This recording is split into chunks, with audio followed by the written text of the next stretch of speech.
पशुपालक भाइयों प्रणाम। मैं डॉक्टर जय सिंह कनाश फार्मिंग यूट्यूब चैनल में आपका स्वागत करता हूं। दोस्तों, बकरियों के वैक्सीनेशन पर आज हम थोड़ी सी बात करने वाले हैं। तो बकरियों में वैक्सीनेशन का बहुत ज़्यादा महत्व होता है, क्योंकि अगर बकरियों के फार्म पर कोई बीमारी आ गई तो बकरियों को बचाना बहुत मुश्किल होता है और जो उनकी ट्रीटमेंट होती है वो भी ज़्यादा महंगी होती है, बहुत खर्चीली होती है, उसका खास कोई रिज़ल्ट मिलता भी नहीं। तो वैक्सीनेशन ही एकमात्र बचाव का सही और सस्ता तरीका है। लेकिन बकरियों के वैक्सीनेशन पे आपने YouTube पे बहुत सारे वीडियो देखे होंगे, इस चैनल पे भी आप ऐसा एक वीडियो देख सकते हैं। जो मेरा खुद का चैनल है उस पे भी 2-3 वीडियो मैंने वैक्सीनेशन पे बनाए हैं, तो फिर एक और वीडियो आप क्यों देख रहे हैं? क्योंकि दोस्तों, बकरियों में जब हम वैक्सीनेशन करते हैं वो वैक्सीनेशन इफ़ेक्टिव होने के लिए कुछ चीज़ों का ध्यान रखना पड़ता है। जैसे वैक्सीनेशन शुरू करने से पहले, वैक्सीनेशन करते वक्त और वैक्सीनेशन करने के बाद अगर कुछ सावधानियां हम बरतते हैं तो वैक्सीनेशन के इफ़ेक्ट्स या वैक्सीनेशन के रिजल्ट्स आपको अच्छे मिलेंगे। आज हम उसी के बारे में बात करने वाले हैं। तो चलिए शुरू करते हैं आज का वीडियो। तो दोस्तों, ये टिप्स जानने से पहले कुछ जो महत्वपूर्ण वैक्सीन होते हैं उसके बारे में थोड़ी सी जानकारी लेते हैं। तो 2 ऐसे वैक्सीन हैं जो सिर्फ भेड़ और बकरियों को लगते हैं, वो है ETV और PPR। ETV मतलब एंटेरोटॉक्सिमिया, उसके बारे में पहले बात करते हैं। ET यानी एंटेरोटॉक्सिमिया जो बीमारी है एक बैक्टीरियल बीमारी है और इसका टीका मिलता है जिसका नाम है ETV यानी एंटेरोटॉक्सिमिया वैक्सीन। ये वैक्सीन हम साल में 2 बार देते हैं और जब हम पहले वैक्सीन देते हैं उसके 21 दिनों के बाद इसका बूस्टर देते हैं। तो फरवरी मार्च में हम पहला वैक्सीन देते हैं और उसके बाद देते हैं सितंबर अक्टूबर में। तो दोस्तों, जब आप पहला वैक्सीन दे रहे हैं उसके बाद आपको बूस्टर देना है।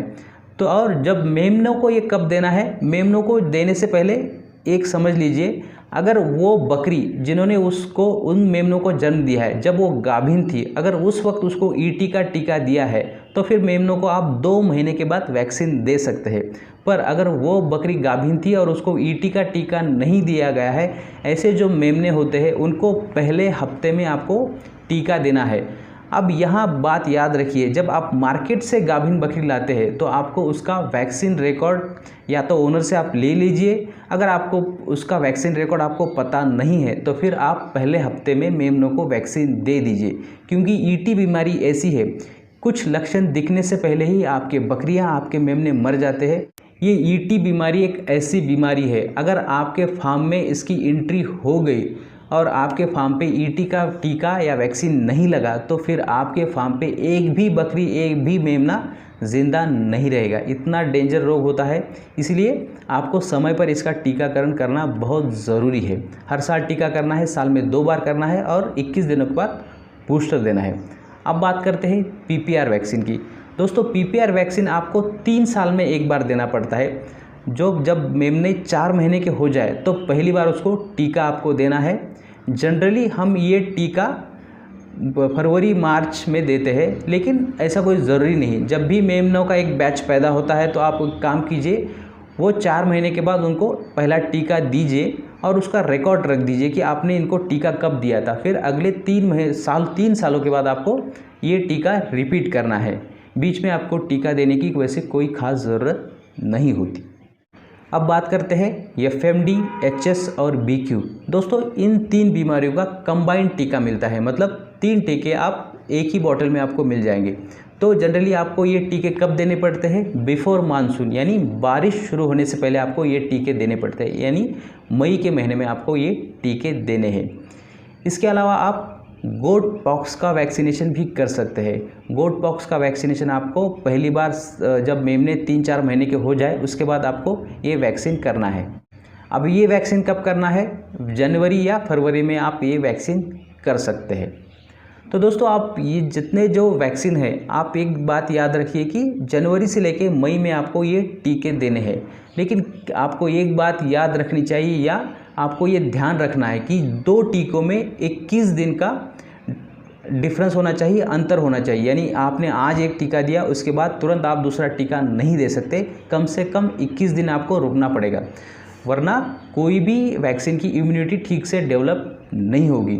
इसके लिए मैं आपको एक शेड्यूल देता हूँ, उस हिसाब से आप उसको वैक्सीनेशन कर सकते हैं।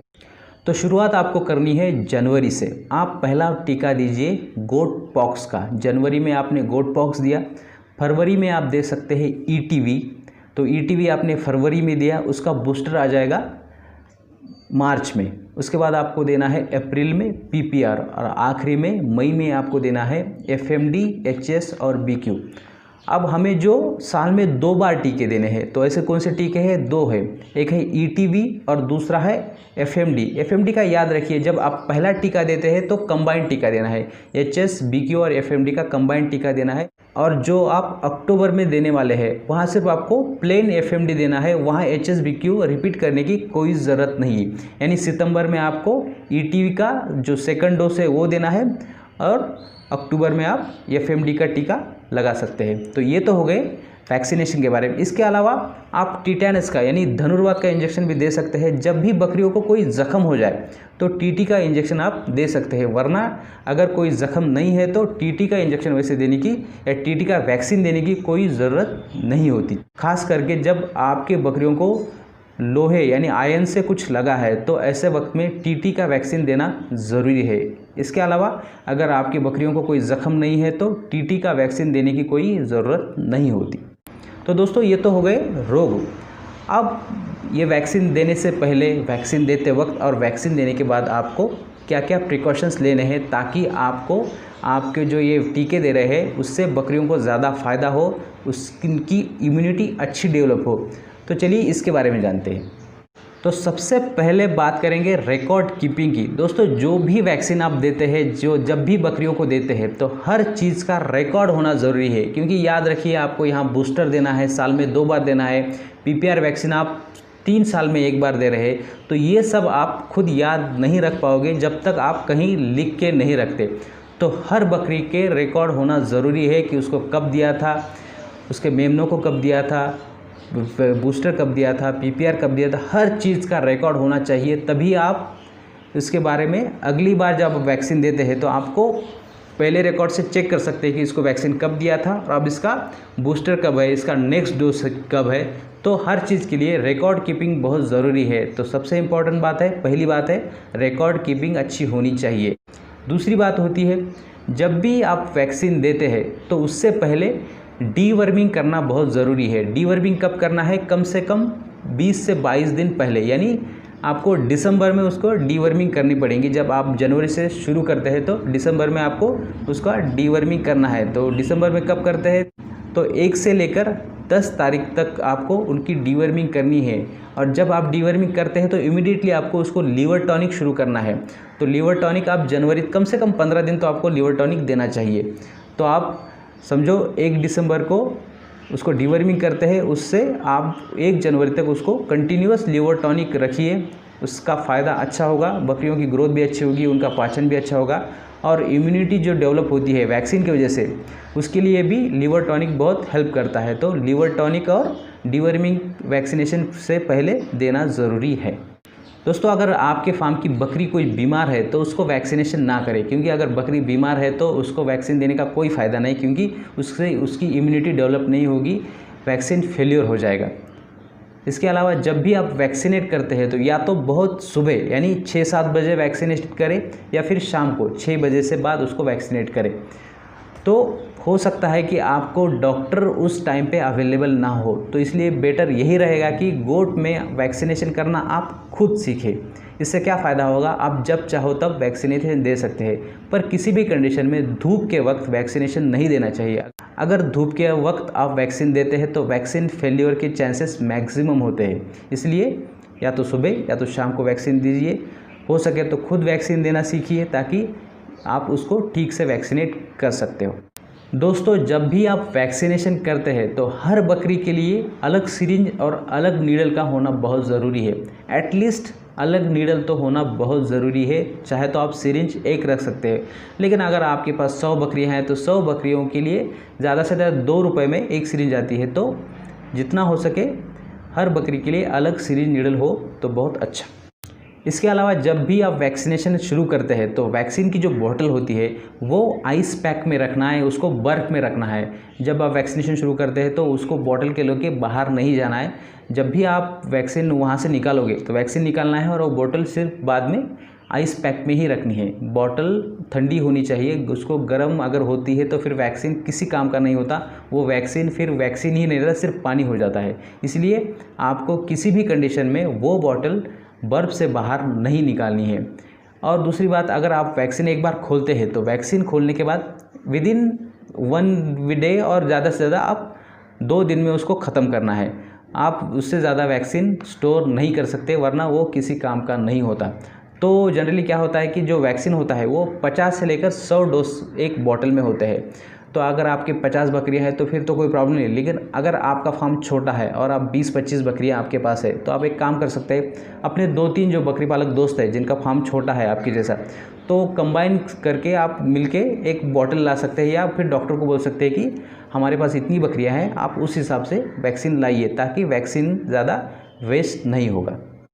ये तो हो गए वैक्सीन देने के वक्त की सावधानियाँ। अब वैक्सीन जब हमने दिया है तो हमें क्या करना है कि हमें सबसे इम्पोर्टेंट बकरियों को स्ट्रेस फ्री एनवायरनमेंट में रखना है, यानी तनाव मुक्त वातावरण में उनको रखना है। जितनी बकरियां तनाव मुक्त होगी उतना ही वैक्सीन का इफ़ेक्ट अच्छा होगा। और इमीडिएटली अगर वैक्सीन देने के बाद बकरियां स्ट्रेस में आती है तो फिर वैक्सीन फेलियर के चांसेस यहाँ भी होते हैं। तो स्ट्रेस क्यों आता है? या तो उनको बहुत छोटी जगह में आपने बांध के रखा है, या फिर बहुत ज़्यादा धूप में आप उनको चला रहे हैं, या फिर ट्रांसपोर्टेशन बकरियों का हो रहा है। ऐसे हर चीज़ से उनको स्ट्रेस आ सकता है, तनाव आ सकता है। तो ऐसी कोई चीज़ ना करें जिससे बकरियों में तनाव हो। तो इमीडिएटली वैक्सीनेशन आपको उनको तनाव मुक्त रखना है। अगर आप ये सारे टिप्स फॉलो करते हैं तो आपके बकरियों को जो भी वैक्सीन हम दे रहे हैं उसका इफ़ेक्ट बहुत अच्छा होता है, उसकी इम्यूनिटी बहुत अच्छी डेवलप होती है, और फिर वो रोग आपके फार्म पे नहीं आता। उस रोग से आपके फार्म की बकरियां नहीं मरती और आपको मुनाफा ज़्यादा होता है। इसलिए वैक्सीन देना सिर्फ ज़रूरी नहीं, इन सब चीज़ों को फॉलो करके वैक्सीन देना ज़रूरी है, तभी आप अच्छे रिजल्ट्स पा सकते हैं। तो दोस्तों, ये था हमारा आज का वीडियो बकरियों के वैक्सीनेशन पर। अगर वीडियो पसंद आया हो तो वीडियो को लाइक कीजिएगा। अपने बकरी पालक दोस्तों के साथ इस वीडियो को आप शेयर कर सकते हैं। कनाश फार्मिंग यूट्यूब चैनल पर अगर आप पहली बार आए हैं तो चैनल को सब्सक्राइब कीजिए। एक पशु चिकित्सक से आप बकरी पालन के बारे में कुछ जानना चाहते हैं तो आप मेरे चैनल को भी विज़िट कर सकते हैं। मेरे चैनल का नाम है पशुधन बाय डॉक्टर जय सिंह। तो मैं डॉक्टर जय सिंह आप सबसे विदा लेता हूँ। नमस्कार।